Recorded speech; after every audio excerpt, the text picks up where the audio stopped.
Okay, right around 3:45 on this Friday, January 27th, and it is time to do a weather model discussion. How's it going, everyone? William Cole here in the Storm Studios. And again, this is our behind the scenes look at the forecast of the day. Again, this isn't anything we put on the channel, but again, this is for our Instagram, our YouTube, our Facebook pages. Of course, if you're viewing it there, feel free to give us a like, feel free to leave a comment below as well.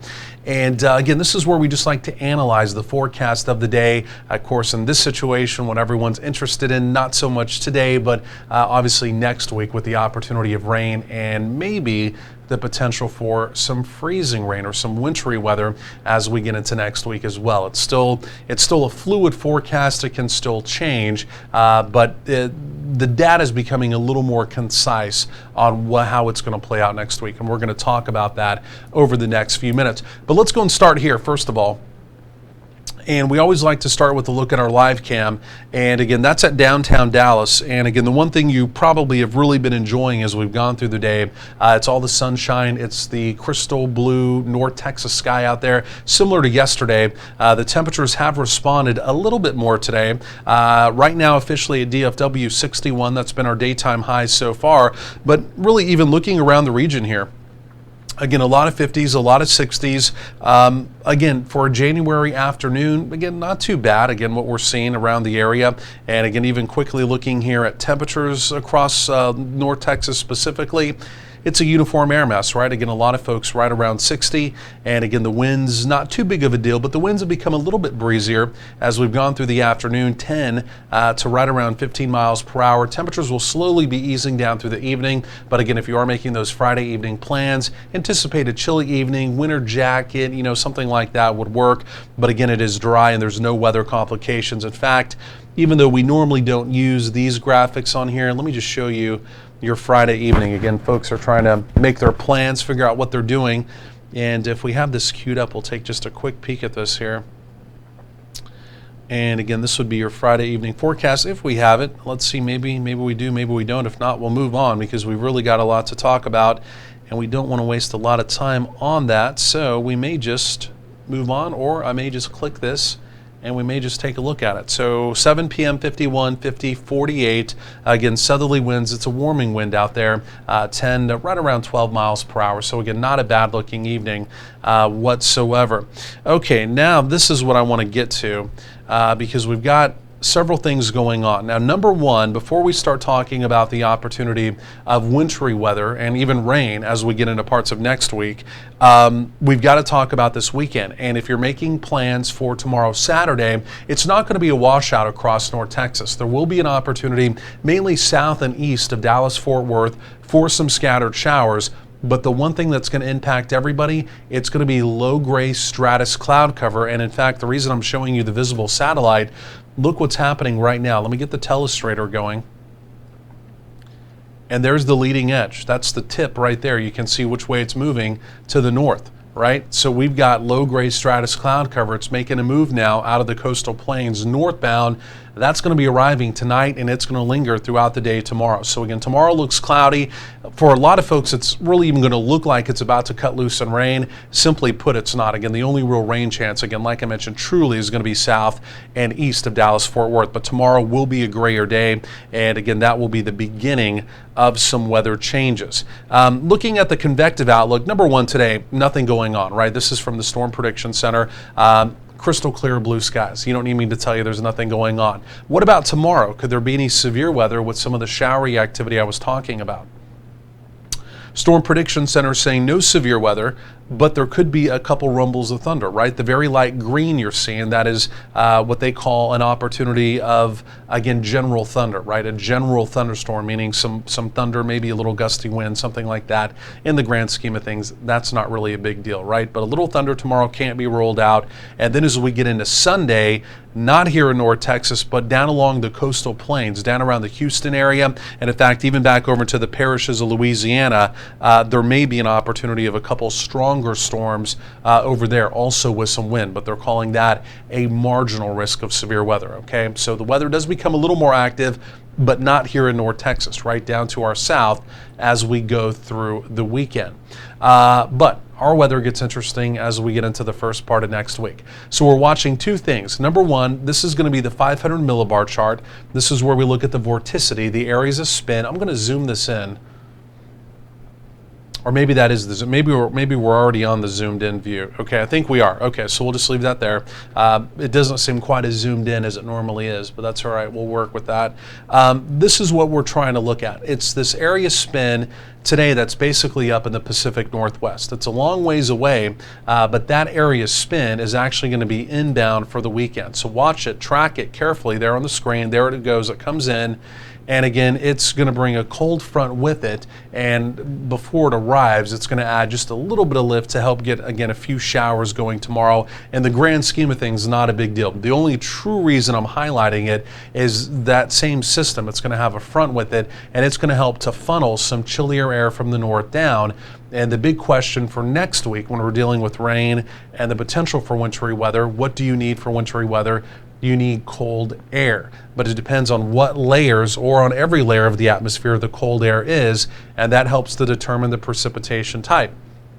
In this situation, we're mainly just looking for cold air at the lower levels, and the way it looks right now, there may be an opportunity of some freezing rain, right? So when you talk about wintry weather, what is typically the most impactful, right? I mean, unless you just get a blizzard and you just get, just blanketed with snow, snow typically is doable, right? We don't recommend you get out and drive on it, just like no one would, but if you had to, you can typically drive on snow.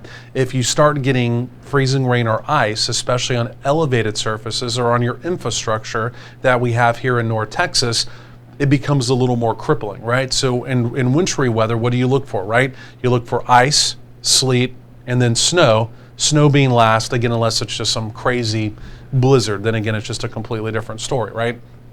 So where I'm going with that, if we do have the potential to get some freezing rain here in the Metroplex, even if it's a little bit, again, the bridges, the overpasses, things like that, they become very suspect, again, very quickly, and it becomes a little more concerning, right? So I don't necessarily, I'm not completely buying in on the fact that here locally we're going to have freezing rain. I'm going to show you what the data is showing coming up momentarily, but off to our northwest, there may be a better opportunity, and especially if you're up in Oklahoma, there's going to be a much better opportunity the way it looks right now. Okay, so storm one comes through. Watch the other storm. See it diving down through the west coast, through California. Now, again, the devil's in the details. We say this all the time. See how slow it comes out? It almost kind of stalls and comes out. And then there's another storm. You see the other storm spin up. It's right on its heels. And so we kind of have a 1-2 punch there coming out.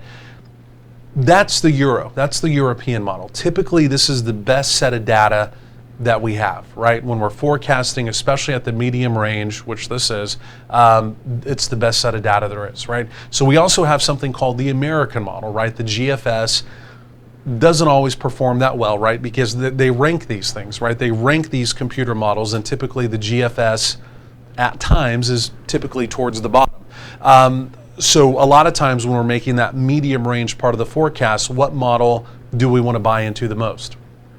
We want to buy into the Euro, especially if the Euro is consistent. Now, if the Euro is giving you an output where today it's showing something, in 12 hours it's showing something different, and in another 12 hours it's showing something else that's different, then it's having some issues. And if the GFS, on the other hand, is pretty consistent, and it's not just out in no man's land, because sometimes it is, but if it's very consistent, then sometimes you may want to flip over and say, hey, maybe the GFS has a better handle on this. Right now, the Euro has been very consistent with this system, and I'm going to show you what it's giving us as far as precipitation output coming up. So it typically performs the best. It's become very consistent. Right now, I'm kind of buying into it. The reason I'm telling you that is because the GFS now has sped this system up, and the GFS is saying it's going to come through rather quickly, and as opposed to talking about several days of rain, it's going to be in and out fairly quickly with a limited window of time for rain. But we're not buying that yet, right? Only for the fact the Euro's been consistent and it typically performs better, okay? So if that makes sense. So again, you see how slow the progression of that storm is, and right now that is our forecast. That's my forecast from here. Okay, so that storm exits. let's look at the cold air potential, and we've got to hurry just a little bit because I've got to do our real weather coming up here too. And so we're really multitasking here today, so just bear with me. Okay, so let's also look at this. This is the 850 millibar chart. This isn't surface temperatures, but this is just above the surface, and it gives us a good idea of true air mass change, okay? And so as we look at this, you can see, again, today, not bad, right? We know we're kind of mild. Even heading into tomorrow, Saturday, we're fairly mild. Here comes that front, and again, this is Arctic air. Truly, it's modified Arctic air, but take a look at this. You see the blues coming down, but where do they stop? They essentially hit the Red River and they stop, right? You see that. I mean, truly, the real cold air stays just to our north. We get a little taste, but by the end of this system, we get a little better taste of some chillier weather, right? But again, truly the Metroplex doesn't necessarily get it. Truly, North Texas is not necessarily seeing the bitterly cold air. Most of that is staying to the north. So the big question is, could we get down to maybe 32 or 31? Right now, that is in my forecast for the Metroplex. We're not going to get dramatically colder than that, okay? So then the big question is going to be, if we're at 32 degrees in the Metroplex, overnight, early in the morning, are we actually going to see any precipitation during that time? And if you're at 31 or you're at 32, which is basically right at the cusp, if you're getting moderate or moderately heavy rain, typically, you hate to say never, but you don't typically get a lot of freezing rain potential with moderate to moderately heavy rain if it's ongoing, right? Because it doesn't fall as ice, right? As it hits the surface, things that are sub-freezing, it freezes on contact. And if you're just getting just the heavy rain, it's just pushing it all off and melting it, and it doesn't happen, right? When you think of freezing rain events, you think of that very fine light mist. That's when you can run into big problems, even at 32, even at 31, okay? So the intensity of the precipitation, are we even going to have precipitation during that window that we maybe drop below freezing? You see where I'm going with this? So now there's even more questions that we need to answer, okay? But again, as far as the big cold blast, right now, it doesn't look like it's really going to make it into North Texas. After that, just going forward in time, that trough lifts back off. We'll have another front on down the road. It keeps us on the cooler side, temperatures at or below average. But again, as far as a major cold blast again, which typically the last two Februaries, we know we've had some big cold blasts. Right now, I mean, it's razor close, but it's not showing up, and you can see it right there as well, okay? So it's razor close. That doesn't mean it can't happen, but it's razor close, and right now the data continues to show that it's not. Okay, so let me get you to the precip. Let me show you what's going on. First of all, this is Saturday. This is tomorrow, Saturday. Again, south and east of Dallas-Fort Worth. I can even show you the high-res data coming up with that. That's where the true opportunity of some light precipitation tomorrow could be. Maybe a couple rumbles of thunder, but that mainly looks to be east of us, okay? So let's go and fast forward in time. Let's get you to Monday as that storm system begins to approach. So here's Monday. That's Monday at noon. So the morning commute through at least midday, still looking okay. So we've got some showers moving in on Monday. Okay, but look just off to our north, right, where the cold air stalls up on the Red River. Could we maybe talk about Montague County, outside of our coverage area, Clay County, back over towards Wichita Falls? Again, you folks aren't even in our coverage area. There may be an opportunity of freezing rain developing back up into Oklahoma. But look how close that is, right? A difference of 50 miles, a difference of 100 miles with the cold air, it's a completely different ballgame, right? So again, anytime you're dealing with winter weather and you're dealing with that, again, is it going to be 33? Is it going to be 32? Is it going to be 31?